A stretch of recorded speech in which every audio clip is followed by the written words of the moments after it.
වැදගත්ම දේ තමයි පුළුවන් නම් මට කලින් වීඩියෝ එක බලලා මේ ගාන හදලා ඉවර වෙලා උත්තරේ හරිද කියලා බලන්න වීඩියෝ එකෙන්. එතකොට ඔබට ලොකු දැනුමක් අනිවාර්යයෙන්ම ගන්න පුළුවන් වෙයි.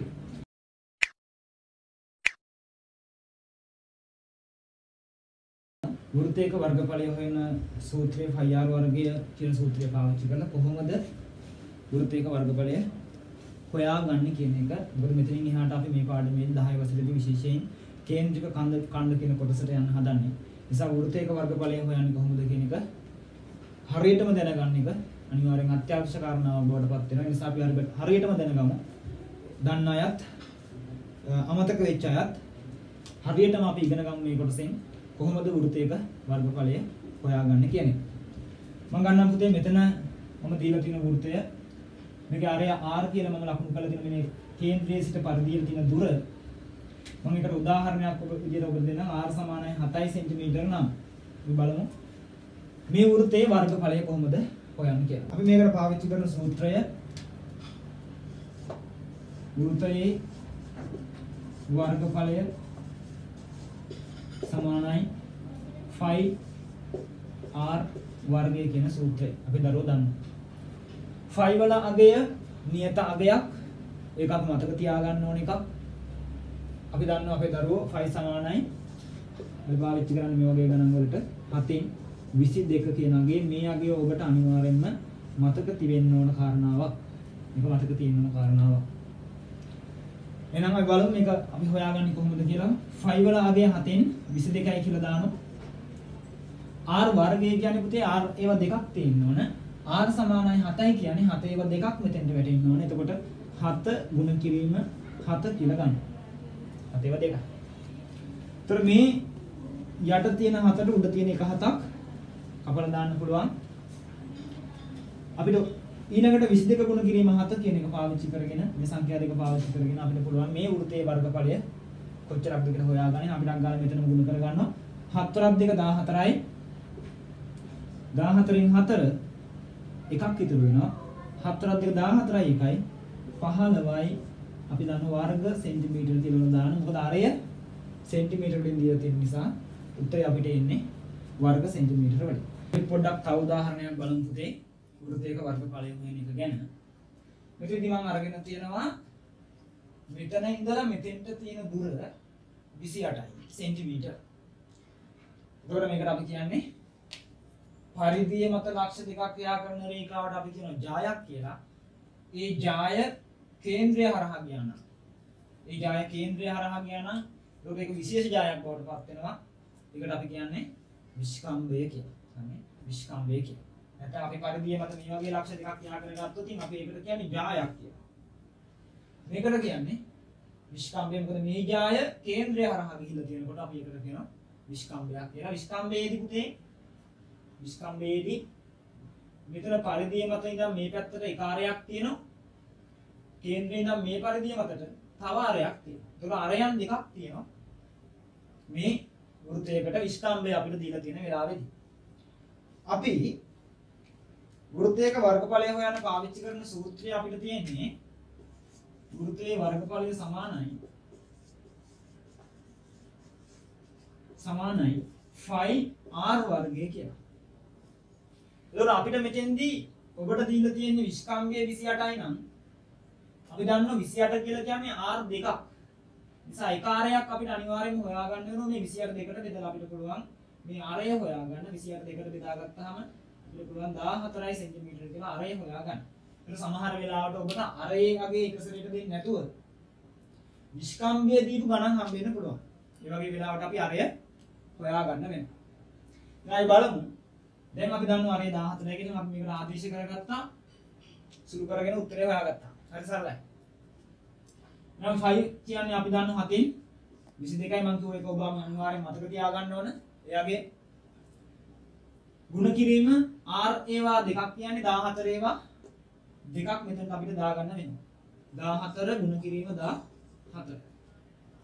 ඒක අපි දන්න උඩ සහ යට චක්‍රයෙන් සුළු කරගන්න පුළුවන්. එහෙනම් මම මෙතෙන්දී 7 වරක් 1යි 7 වරක් 2යි කියලා 7යි 14යි කපා ගත්තා. දැන් අපිට තියෙන යට මුකුත් නැහැ. උඩ තියෙන මේ සංඛ්‍යා ටික ගුණ කරගත්තාම මේ වෘත්තයේ වර්ගඵලය එනවා. හරි සරලයි. එහෙනම් බලමු. 22 දෙකෙන් ගුණ කරගන්න ඕන 22 ඒවා දෙකක් ඒක අපිට ලියලා හදන්න දෙයක් නැහැ 22 ඒවා දෙකක් 44යි අපි දරුවෝ දන්නවා ඒක 44යි ඒ 44 මේ 14න් ගුණ කරගත්තා නම් උත්තරේ හරි එහෙනම් බලමු 14න් ගුණ කරගමු 14 වරක් 4 56යි කියලා මම දන්න උනාට ඔබට එක සෙට් 14 වැච්චක් කරේ බැරි හින්දා මම මේක වෙනම හදලා උත්තරේ අරන් දෙන්න හදන්නේ 44 ගුණ කරන 14න් මේකට අපිට එක සංඛ්‍යා එක ඉලක්කමකින් ඉලක්කම ගුණ කරලා මේකේ උත්තරේ ගන්න පුළුවන් 4 වරක් 4 16න් 6 එකක් ඉතුරුයි 4 වරක් 4 16යි 1යි 17යි ඒකට අපි 4න් ගුණ කරගත්තා දැන් අපි එකෙන් ගුණ කරන්න ඕන 1 වරක් 4 4යි කියලා ලියන්නේ අපි මේ පැත්තෙන් නම් ඉලක්කමක් ඇරලා 1 වරක් 4 4යි ආයි 1 වරක් 4 4යි කියලා මේක යටින් ලියා ගන්නවා දැන් මේක එකතු කරගත්තා නම් අපිට මේ ගානේ උත්තරේ ගන්න පුළුවන් මේ මෙතන 6යි 7යි 4යි 11න් 1 එකක් ඉතුරු වෙනවා 4යි 1යි 5යි 1යි 6යි 616යි කියලා මේකේ උත්තරය ආවා එහෙනම් අපි ලියනවා 616යි අරිය දීලා තියෙන සෙන්ටිමීටර වලින් ගිහිල්ලා අපි උත්තරේ දාන වර්ග සෙන්ටිමීටර මේ ගානේ උත්තරේට විතරක් ඒකක දැම්මහම ඇති මේවට දාලා නිකන් ලොකුවට ගාන ලියාගෙන අපිට හිතා ගන්න බැරි විදිහට පටලවා ගන්න ඕන වෙන්නේ අපිට උත්තරේට විතරක් මේක ඒකක දාගත්තාම ප්‍රමාණවත් ඔබේ ලකුණු ඔබට ගාන දෙන ලකුණු ටික සම්පූර්ණයෙන්ම අනිවාර්යයෙන්ම හම්බ වෙනවා එහෙනම් අපි ඊළඟට යන්න හදන්නේ කොහොමද මේ වෘතයෙන් කෑල්ලක් එතන අපි කියනවා ඒක කේන්ද්‍රය හරහා කපා ගත්තාම කේන්ද්‍රික ඛණ්ඩයක් දැන් අපි බලමු ඊළඟට කේන්ද්‍රික ඛණ්ඩයක වර්ගඵලය කොහොමද හොයන්නේ කියලා මම මෙතන ඇඳලා තියෙන ඔබට වෘතයක් වෘතේ මැදට එහෙම නැත්නම් මේ වෘතයක් කරන කවකටුව පාවිච්චි කරලා කවකටුව වෘතය අඳිනකොට කවකටුවේ තුඩ තියෙන තැන තමයි අපි කියන්නේ කේන්ද්‍රය. මේකට අපි කියනවා අරයක් කියලා. තව අරයක් මම මේ විදිහට සම්බන්ධ කරොත් මෙතෙන්ට මේ කේන්ද්‍රයෙන් තව අරයක් සම්බන්ධ කරොත්. ඒතර අරයන් දෙකක් කේන්ද්‍රයේදී සම්බන්ධ වෙලා මේක කපලා අයින් කරගත්තොත් ඒ කැල කපලා අයින් කරගත්තොත් මම මෙහෙම හඳ ගන්නම් මේ කොටස මෙන්න මේ විදිහේ කොටසක් ඔබට ලැබෙනවා මම විශාලණය කරලා පොඩ්ඩක් මේ ඇදලා තියෙනවා මෙන්න මේ විදිහේ කොටසක් ඔබට ගන්න පුළුවන්කම තියෙනවා මේ විදිහේ කොටසක්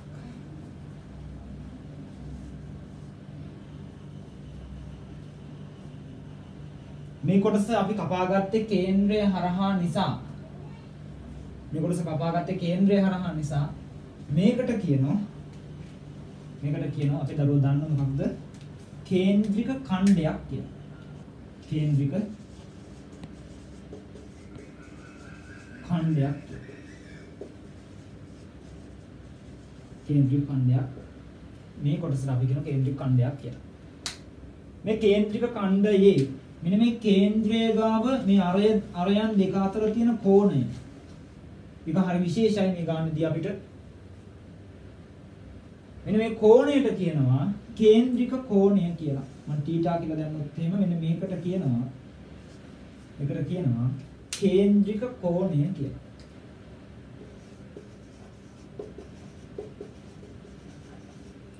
කේන්ද්‍රික කෝණය. මේකට කියනවා කේන්ද්‍රික ඛණ්ඩය. ඒ කේන්ද්‍රික ඛණ්ඩයේ කේන්ද්‍රය ගාව තියෙන මේ කෝණයට කියනවා කේන්ද්‍රික කෝණය. දැන් ඊළඟට මම කියලා දෙන්න හදන දේ සුවිශේෂී දෙයක්. ඒකත් ඔබ හරියටම මතක තියාගත්තට පස්සේ ඔබට අනිවාර්යයෙන්ම ලකුණු 10 ගන්න පුළුවන්. මම දැන් කියලා දෙන්න හදන්නේ කේන්ද්‍රික ඛණ්ඩයේ වර්ගඵලය කොහොමද හොයාගන්නේ කියලා හරි විශේෂයි. නිසා හරියටම අහගන්න. කේන්ද්‍රික ඛණ්ඩයේ වර්ගඵලය. කේන්ද්‍රික ඛණ්ඩයේ වර්ගඵලය. කේන්ද්‍රික ඛණ්ඩයේ වර්ගඵලය.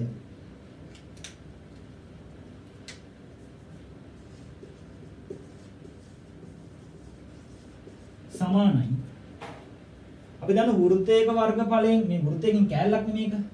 එහෙනම් මේක හොයන්නත් අර වෘත්තයක වර්ගඵලය හොයන πr වර්ගය කියන කොටස පොඩ්ඩක් ඕන වෙනවා. හැබැයි ඒකෙන් කෑල්ලයි. හොඳට මතක තියාගන්න. එහෙනම් වෘත්තයක වර්ගඵලය හොයන සූත්‍රය අපි දන්න πr වර්ගය.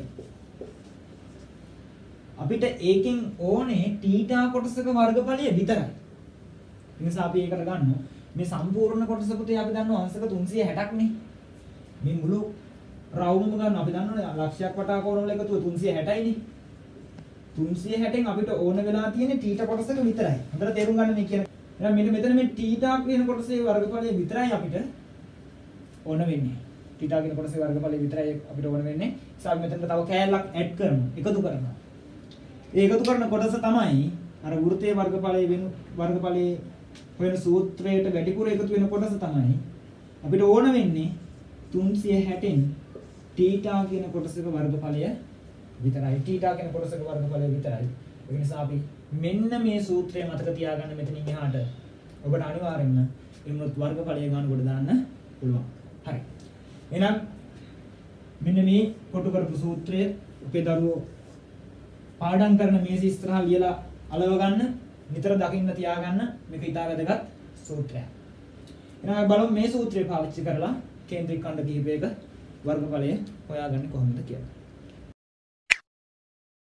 එහෙනම් බලමු පුතේ අපි දැන් කේන්ද්‍රික කෝණයේ අංශක 60ක් වෙච්ච අරගෙන සෙන්ටිමීටර 7ක් වෙච්ච කේන්ද්‍රික ඛණ්ඩයක් මේ කේන්ද්‍රික ඛණ්ඩයේ වර්ගඵලය මෙන්න මේ කොටසට අයිති ප්‍රදේශයේ වර්ගඵලය කොහොමද අපි හොයාගන්නේ කියලා දැන් හරියටම හොඳට බලා ගන්න. හරි වැදගත්.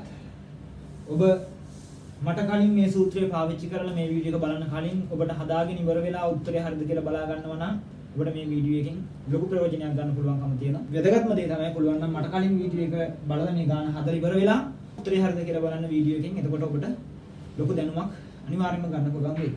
හරි අපි බලමු එහෙනම් මේකේ වර්ගඵලය කොහොමද හොයන්නේ කියලා. කේන්ද්‍රික ඛණ්ඩයේ වර්ගඵලය කේන්ද්‍රික ඛණ්ඩයේ වර්ගඵලය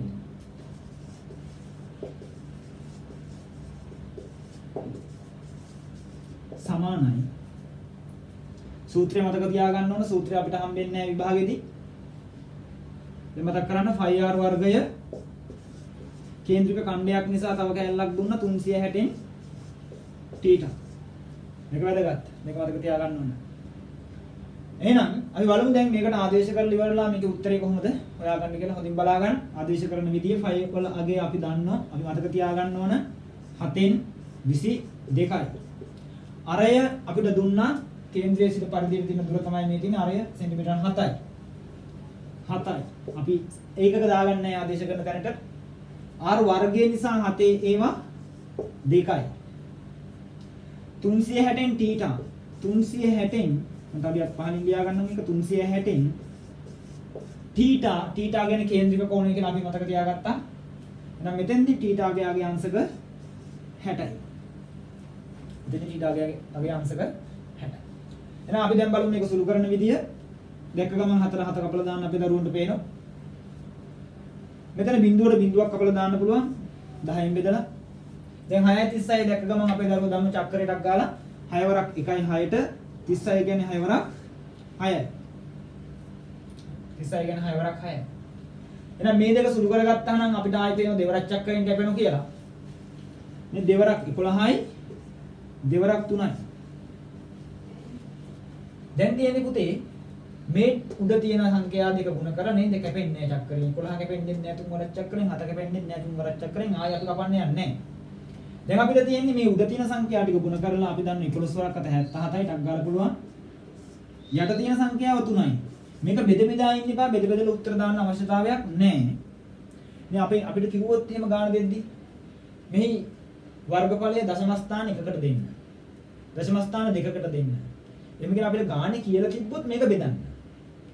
එහෙම නැත්තම් මේක බෙදන්න යන්න එපා. අපරාධ වෙලාව මෙතෙන්ට ඔයාලට ලකුණු හම්බෙනවා. මෙතන වර්ග සෙන්ටිමීටර කියලා දාලා ඉරි කියලා දෙයක් ගන්න තියන අනිවාර්යෙන් ලකුණු හම්බෙනවා. අපි ඊළඟට බලමු පුතේ මම රූප සටහනක් දීලා තියෙනවා ඔයාලට. විස්කම්භය 14යි. හරි විස්කම්භය. විස්කම්භය 14යි. වෙච්ච අර්ධ වෘතයක වර්ගඵලය හොයන්න. දැන් අර්ධ වෘතයක් මම මෙතන ලකුණු කරලා තියෙනවා. මේ අර්ධ වෘතයේ වර්ගඵලය හොයන්න තමයි දැන් අපි හදන්නේ. දැන් අපි බලමු කොහොමද මේකේ වර්ගඵලය හොයාගන්නේ කියලා. ඒතර අර්ධ වෘතයක් තුනහම මෙතන ගන්නවා අපි දන්නවා සරල කෝණයක් තියෙන්නේ අංශක 180යි. 360න් භාගයක්. දැන් අපි එහෙනම් බලමු මේ කේන්ද්‍රික ඛණ්ඩයේ වර්ගඵලය. නැත්නම් අර්ධවෘත්තයේ වර්ගඵලය. ප්‍රශ්නයක් නැහැ එහෙම කිව්වට. හරි. අර්ධවෘත්තයේ වර්ගඵලය.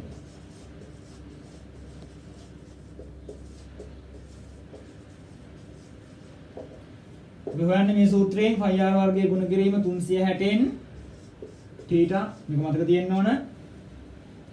එහෙනම් අපි ආදේශ කරගමු ටක් ගාලා දැන්. phi 7න් 22යි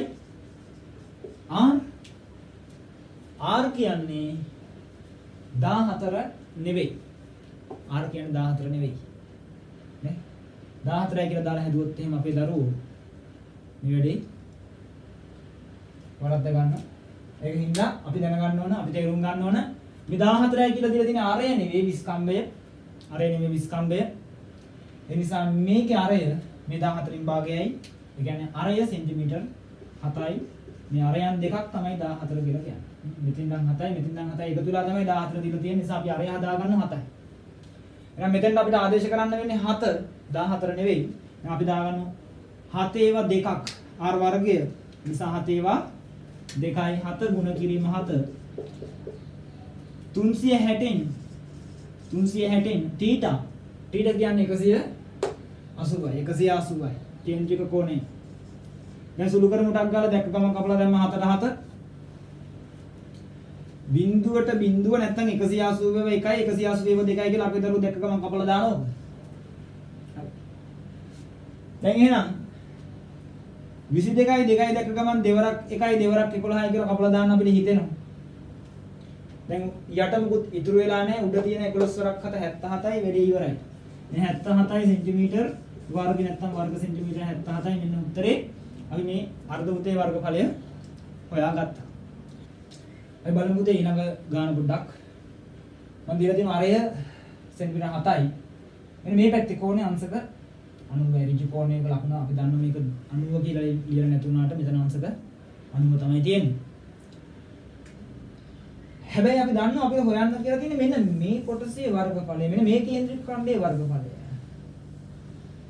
කෝණෙ දිලා තියෙන එළියේ 90. කෝණෙ දිලා තියෙන එළියෙන් 90යි. අපි හොයා ගන්න ඕන මෙන්න මේ කොටසේ වර්ගඵලය පුතේ. මේ කොටසේ වර්ගඵලය හොයා ගන්න ඕන.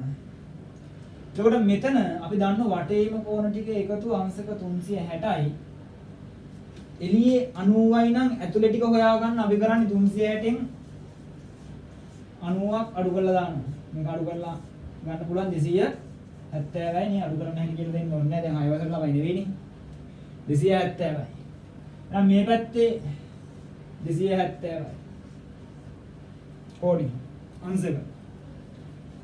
දැන් අපි කෝණයක් දන්නවා, අරයක් දන්නවා වැඩේ කොට. අපි බලමු කොහොමද මේකේ වර්ගඵලය හොයාගන්න කියලා. දැන් අපි ගමු කේන්ද්‍රික ඛණ්ඩයේ වර්ගඵලය.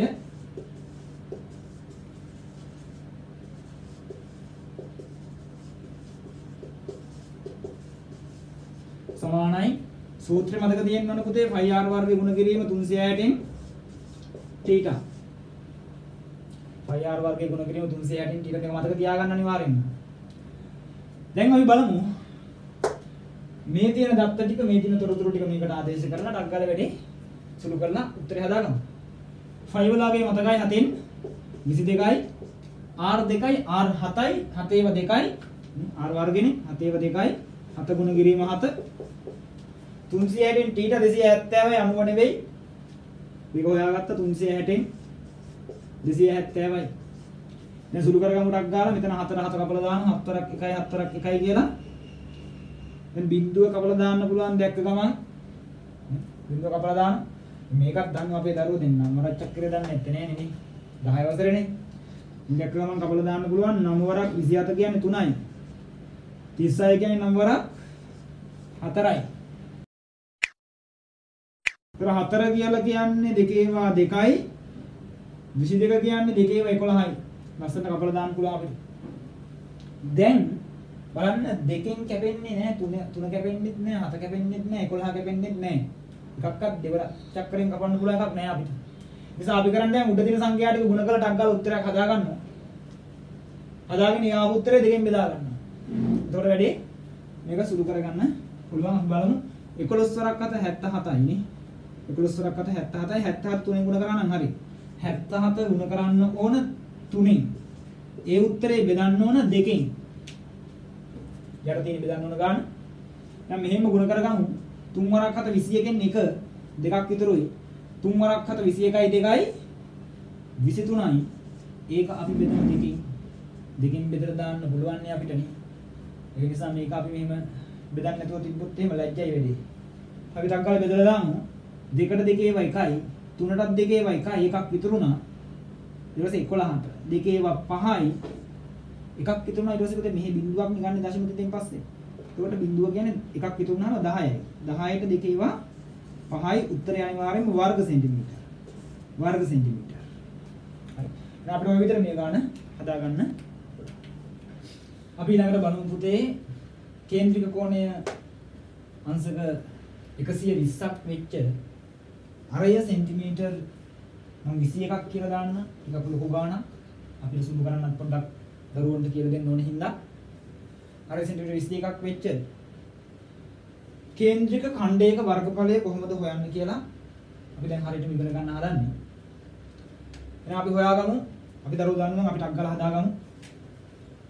කේන්ද්‍රික ඛණ්ඩයේ වර්ගඵලය සමානයි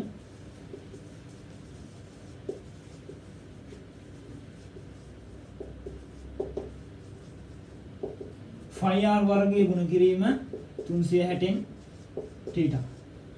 ෆයි කියන්නේ 7න් 22යි. මෙතෙන්දී අරය 21යි. එහෙනම් r දෙකක් හින්දා r වර්ගයේ හින්දා 21 ඒවා 2යි. 360න් θ. දැන් අපි දරුවෝ දන්න 360න් θ කියන්නේ මෙතන කේන්ද්‍රික කෝණය අංශක 120යි. අංශක 120යි. දැන් අපිට තියෙන්නේ මේක සුළු කරලා ඉවර වෙලා උත්තරේ ගන්න. එහෙනම් අපි බලමු කොහොමද මේක සුළු කරගන්නේ කියලා. දැන් බලන්න පුතේ 7යි 21යි. 7 වරක් 1යි. ඊළඟට අපිට පුළුවන් පුතේ මේ බිඳුව කපා ගන්න. ඊළඟට ඔබට පේනවා 12යි 36 දැක්කම 12 වරක් චක්‍රය අපේ දරුවෝ දන්නවා 12 වරක් 1යි 12 වරක් 3යි. දැන් අපිට මේ දෙනටක් ගන්න 3යි කපලා දානවා 3ට 3 ඒවා 1යි 3ට 3 ඒවා 1යි. දැන් බලන්න යට දින සංඛ්‍යා ටික ඔක්කොම කැපිලා 1 ඇවිල්ලා තියෙනවා. උඩ අපිට ඉතුරු වෙලා තියෙන්නේ 22යි 21යි විතරයි. එහෙනම් අපි ටක් ගාලා 22යි 21යි ගුණ කරගත්තා නම් වැඩි කොට 22 ගුණ කරන්න ඕන 21කින්. මේක නම් පුතේ 1ට 1 ලියලා හදන්න දෙයක් නැහැ. 21 ඒවා දෙකක් 42යි. 21 ඒවා දෙකක් 42කින් 2 4ක් ඉතුරුයි. 21 ඒවා දෙකක් 42යි 4යි 46යි. වර්ග සෙන්ටිමීටර වලින් අපිට අරය දීලා තියෙන්නේ. මේක මෙහෙම හිතින් හදාගන්න බැරි නම් ඔයාලා 22 21කින් ගුණ කරනු කියලා ලියලා 1 වරක් 2 2යි 1 වරක් 2 2යි දෙවරක් 2 4යි දෙවරක් 2 4යි කියලා ලියලා 2යි 6යි 4යි කියලා ලියාගන්න ප්‍රශ්නයක් නැහැ. හරිනේ මේක හිතින් හදාගන්න පුළුවන් අය ටක් ගාලා හදාගන්නත් පුළුවන්. එහෙනම් අපිට පුළුවන් ওই විදිහට අංශක 120ක කේන්ද්‍රික කෝණයක් තියෙන කේන්ද්‍රික ඛණ්ඩයක වර්ගඵලය හොයාගන්න.